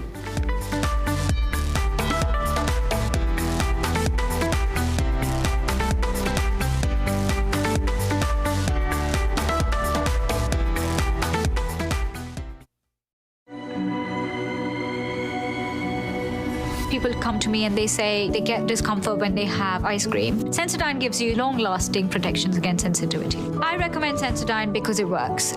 It's brilliant. Shop Southern Food Basket anniversary specials now. Carrots, 3 packs for $19.95. Lentils, 2 pounds, 1 for $13.95. Creamery ice cream assorted, 1 gallon, 2 for $90. Bright Wash laundry detergent powder, assorted, 900 grams, 2 for $19.95. Snuggle bathroom tissue, 12 pack, 1 for $19.95. Clorox, 1 gallon, 1 for $26.95. With every $300 you spend at any Southern Food Basket, you can qualify to win a brand new Suzuki Grand Vitara. Much more prizes to be won, including Caribbean getaways, staycations, and shopping sprees. Solutions. Tired of mosquitoes and flies invading your home? Insect Screen Specialist keeps the bugs out while letting the fresh air in. Custom fit screens, sleek designs, perfect for Caribbean living. Visit our showroom at Munich Hardware, St. Joseph, or call 354-3012. Insect Screen Specialist. Fresh air, no pests. You can make your goals unfold, go get it. You can live your dream, join the team, let's do this. You can get the help you need to succeed with Rand Credit Union. You can believe that you can achieve big goals, small ones too. Rand Credit Union, we've got you. No more waiting, that won't do. Make someday today. One life, so make it good. Live the way you know you should. With Rand Credit Union, yes you could. Make someday today. Live your best life today with Rand Credit Union. Protection that moves to your beat. Protect your home with Armor Security. With 24/7 monitoring, instant alerts, motion sensors, and rapid response, you and your loved ones stay protected day and night. Sign up for the Protector or Commander package today and get a free security camera and installation. Armor Security, powered by Flow, in partnership with All Pro Security. We keep your rhythm flowing. Visit us in-store or online at discoverflow.co for more details. Some of us like to test limits, but there won't always be second chances.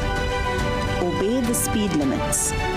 Maybe you don't value your life, but others value theirs.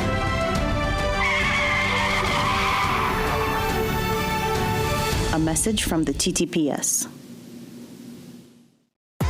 Ask the Doctor's new season is here as Dr. Joel Tilak Singh covers a range of topics and, most importantly, answers all your medical questions. Join us on Ask the Doctor live on CNC3 on Thursdays at a new time of 8:30 p.m. with a rerun on Fridays at 11 a.m.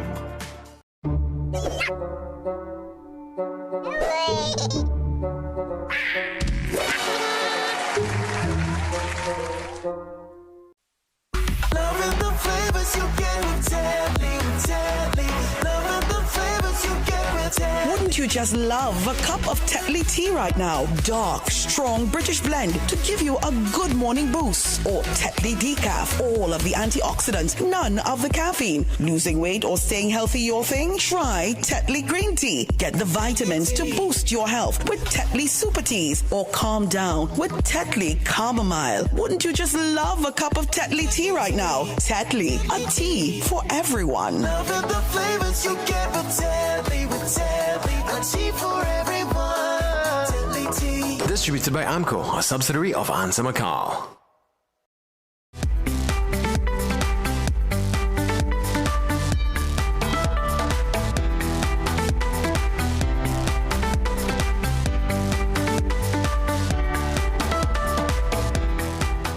Welcome back to the program. The National Action Cultural Committee and the National Youth Action Committee are coming together for a tremendous showcase. It's happening on Sunday at the government campus. And of course, it involves Kaiso, our oral tradition. And I want to welcome the president of ENIAC. She's here with us today, Ife. Director, a matter of fact, president. Let's see, upgraded. We just upgraded there. I want to get to know back at that. So I'm going to director. Come like upgraded there, boys. So I'll put director because I got instructions that you were the president. But. No, we have the presidents are all younger persons. Fantastic. So, yeah, it's not. Fantastic. Well, I passed the age group now. Well, all protocols have providing guidance. Nice.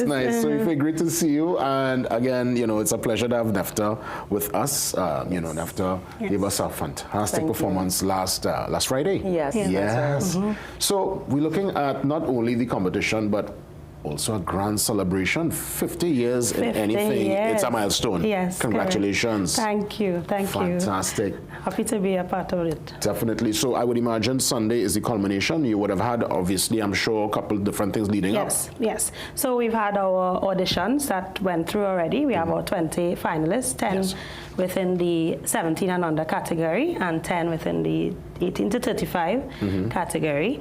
Nefta here, one of the finalists on the program. And we've, after the auditions, we also had our workshops, because we do, for Emancipation, we there's an appendage to this program that goes into providing skills in music, drumming, dancing, all of the various, just to give a sense of the process of emancipation, what it means, some of the movements that would have been involved, and also some of the skills that, the achievements of Africans as well. Yeah. And I mean, Calypso, when we consider our journey, from the Chantwell to the Calypsonian, the entire journey of our oral tradition. Yes. It's a very important one. Out of the plantation as a safe social space that we, advocated for our people, spoke out, defended our rights. That is what the art form, and it's still a resistance art form. Of course, I grew up knowing Kaiso to be the papers of the people. The Calypsonian will speak on the issues that might be here and bring it in a format for the population to be edified, really and truly. And to understand it, to break it into little bits that we could understand these experiences in a more in-depth way. Well, let me tell you, you always learn something every day, right? I think in NEFTA, I know NEFTA for years. I look at watch NEFTA stage name, right? But NEFTA real name it's Nahila Kojo. Yes. That's right. I'm looking for you here. And I think when after is the last thing I look for, Yes. Wow. Amazing. I mean, so obviously, yes, it's competition, but more than yes. I know obviously, you put yourself in competition mode, you want to go there to do your best. Right. But I'm thinking just the showcase itself, it's a tremendous one for you, NEFTA. Absolutely. The competition, I appreciate competition because it allows me to be able to reach the masses a bit more, right? Because people tend to love to see that competitive fire.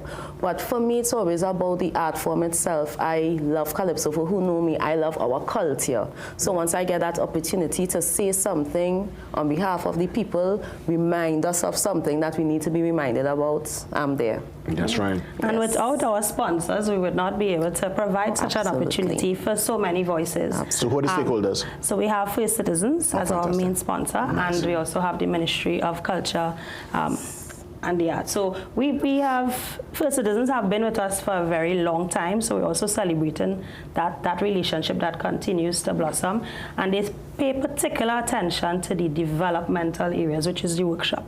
So they themselves provide that financial guidance to the artists so that the business acumen could be developed as well. So we're very happy for First Citizens sponsorship, and we continue to build on that as we move forward. And the Ministry of Culture, of course. We would like to definitely invite other persons, other companies, other organizations to get involved, because it is important to invest in the development of not just the skills, but the acknowledgement. We see so much going on with youths. We look at what is happening, and it's an identity crisis in a lot of cases, where youths don't feel valued, and it comes from that lack of understanding of who you are, where you've come from. Some of these experiences help to build that confidence. Speaking about the youths and the young people, the youth, who are some of the competitors? I know there is the particular category for them, and then you have, for NEFTA, 18 to 35. Yes. Right. Well, I see you have your fantastic list here. You don't have mine with me. I can of course. share yours? Of course. Okay, right. So just tell us, give us a little. So we have Anastasia Lomans, Celebrity Charles, then you have Mohammed, Aisha Bailey, Her Majesty Charles, and the Regis, that's the younger ones coming up. Janaya Clark, Jeremiah Mark, LaShawna Lomans, Rennie Hines, and Izoma Wilson, and that's all within the 17 and under category. In the older category, we have some big names in the mix, even semi-finals. Yes. Mature.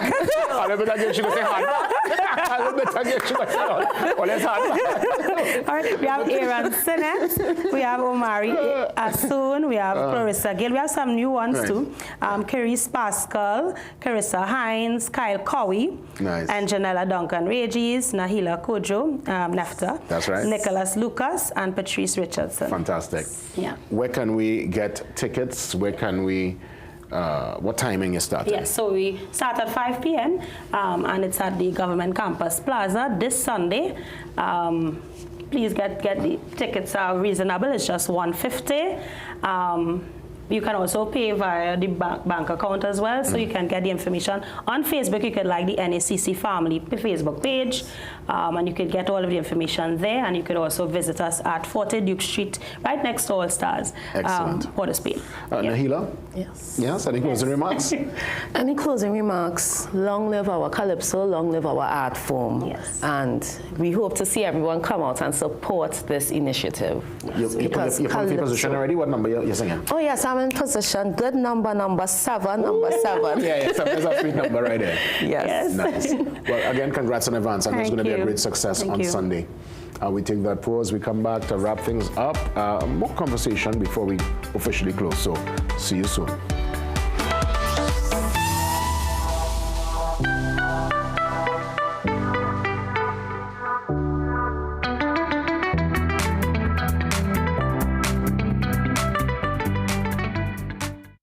Get the best in affordable eyewear. Frames with blue filter lenses and eye exam, $399. Single vision lenses with transitions on designer frames, $799. Progressive transitions with designer frames, $1,399. Happening only at Seaview Optical. Affordable eye care for everyone. So I hear Beta Homes has the best kitchens. You heard right. We have Taker Style, Modern Euro, and Hardwood.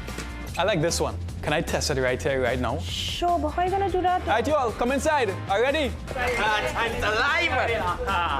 Oh, a spice rack. Soft close door hinges. Oh, this countertop's nice, well. It's hot, So, what do you think? Well, this 100%. is it. I'll take it. Build the kitchen you love for less at Beta Homes, Caroni or French Street. Seeing her succeed makes me proud, and I know I made the right choice by giving her Enfogrow since she was little. Knowing that 85% of brain growth will occur by age 3, Enfogrow's blend of ingredients such as DHA helps support your toddler's brain development and contains 22 nutrients to support their diet or nutrition. Enfogrow, what you do today will last forever. This product is not intended to be a substitute or complement to breast milk. Thunderwal, powering industry, fueling progress. Reliable fuel pumps, meters and nozzles. From dock to deck, marine tools, hoses, PPE and fittings. Hydraulic, automotive and food-grade oils and lubricants. For all your manufacturing needs. Pallet jacks, intrinsically safe tools and more. Browse livestock and prices on our website at www.vanderwalett.com. Visit us today. Big ambition starts with clear vision. This back-to-learning season, Rera Optical has eyewear packages for every learner. For kids 15 years and under, get a free frame with lenses starting at just $495. Scholars, it's time to level up your look with frame plus lenses from $750. Lifelong learners, purchase any frame $1,099 plus and unlock up to 30% off premium lenses like Eisen, Varilux, and Transitions in 8 bold colors. And don't miss your chance to win a $1,500 learning supply voucher or transition lenses when you purchase any eyewear package. Ferrera Optical, big ambition, clear vision. Visit us in store today. This promotion is NOCB approved.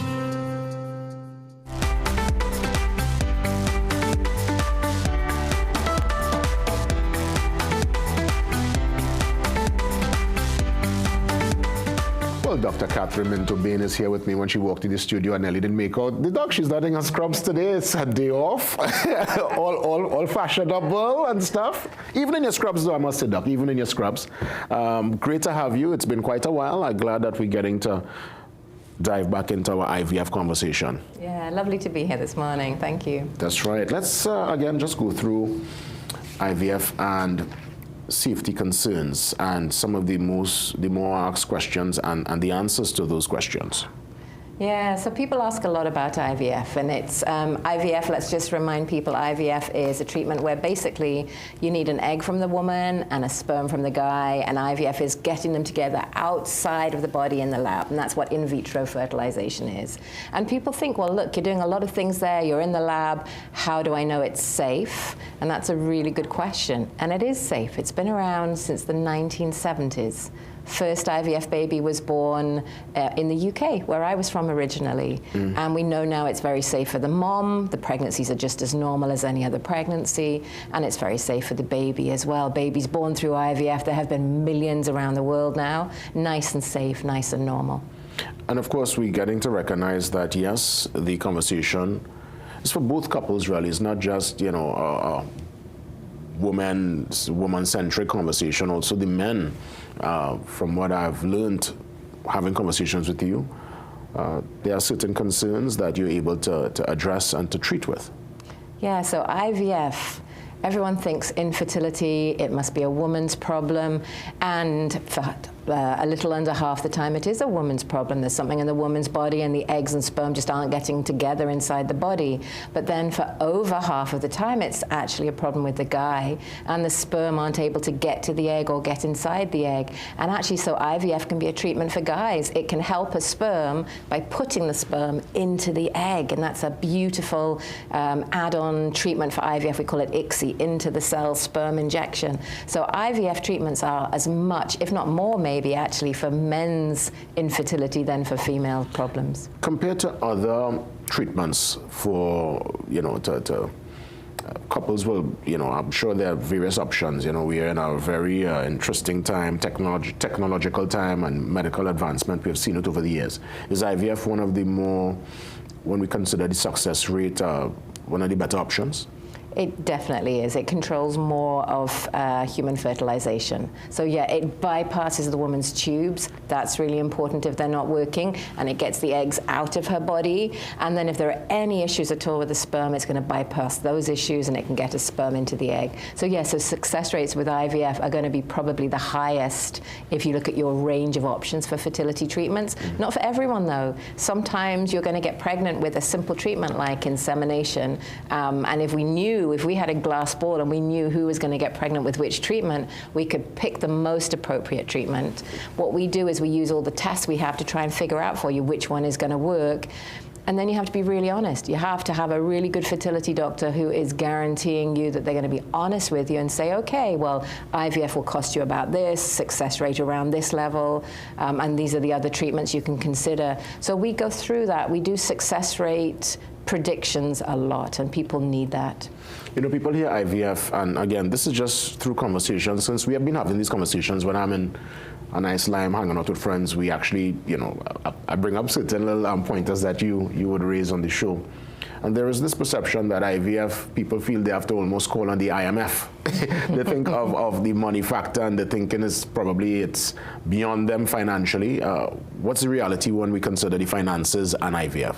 And that's the big elephant in the room, and it's important to talk about, and it's why actually when couples come to the clinic, first thing we offer is a free nurse appointment. Come in and talk with a nurse. Low stress, they'll talk about costs with you, so when you're coming in to meet the doctor, you've got much more of an idea. What will an IUI cycle cost me? What will an IVF cycle cost me? So let's talk about it. IVF is 38,000 roughly TT, but there are other things you have to add on to that. So if you're a young woman, you've lost both of your tubes to, say, ectopic pregnancies, you're 25, you're not going to need a lot of medication to grow your eggs. So you can do minimal stimulation IVF, 35,000 for IVF, maybe 5,000 for your medication. And if his sperm is great, you don't need sperm injection. We don't need to grow the embryos to day 5. So people are surprised that IVF can come in at under 50,000 if you've got certain things going on for you. But you know, it's not one size fits all. If that 25-year-old has a really low egg level, she's heading into an early menopause, that's actually very common. It's 1 in 100 women. She may need to spend more like 20, 30,000 TT on her medication, and she needs to know that. That changes the cost. And you might need donor sperm, you might need donor eggs. That's going to add up your costs. So everyone gets a very realistic idea, and usually a few options. You know, you've got this option, this option, this option, to help them understand. Yeah, as mentioned, you don't have to call on the IMF to do the IVF. You might need to call on the bank, and we would love the banks. If any of the banks are listening, we need really good low interest rate loans for people wanting IVF. We need help from the government. We need help from the insurance companies. If you could cover some of the testing or some of the treatment for people who pay their medical insurance, infertility is a medical condition. So I'll just keep saying that. Dr. Catherine Minto Bain, always a pleasure. Thank you so much for being here this morning, and we will touch base soon. JW, thank you so much. Everyone have a wonderful Wednesday. That's right. With that, we're going to wrap things up after this break. See you soon.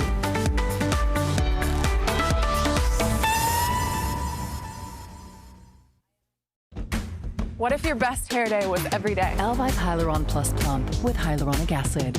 2 times more hydration transforms your hair for up to 72 hours. Work that bounce. Elvive Hyaluron Plus Plump by L'Oreal Paris. You're worth it. Asafa Powell, the Jamaican sprinting icon who shattered the 100-meter world record and redefined the limits of human speed, reveals the relentless drive that fuels his journey. Omega XL, this good for your giants them. Try Omega XL, it works.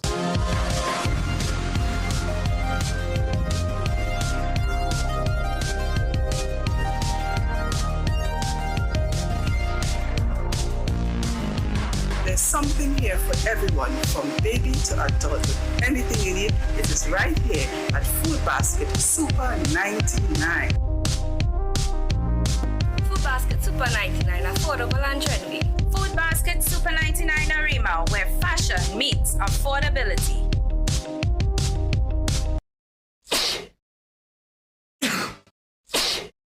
Cold or flu? Take Panadol multi-symptoms. Relief in minutes. 7 cold and flu symptoms. Panadol. Release starts here.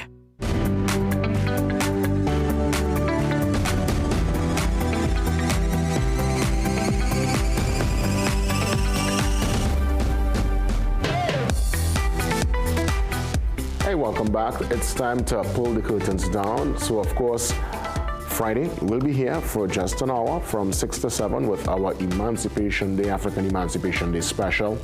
Lots of music and great conversations. We will bring back some of the impactful moments in the last week and a half thereabouts. So look out for us. And as always, a labor of love, but we're here with you every single morning and we give thanks.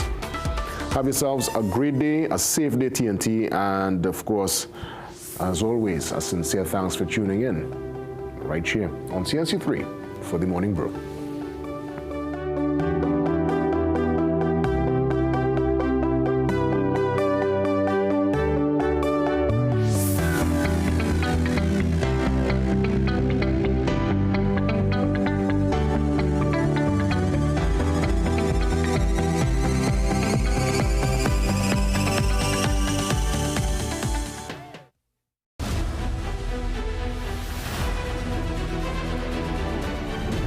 Morning Brew is brought to you by Omega XL.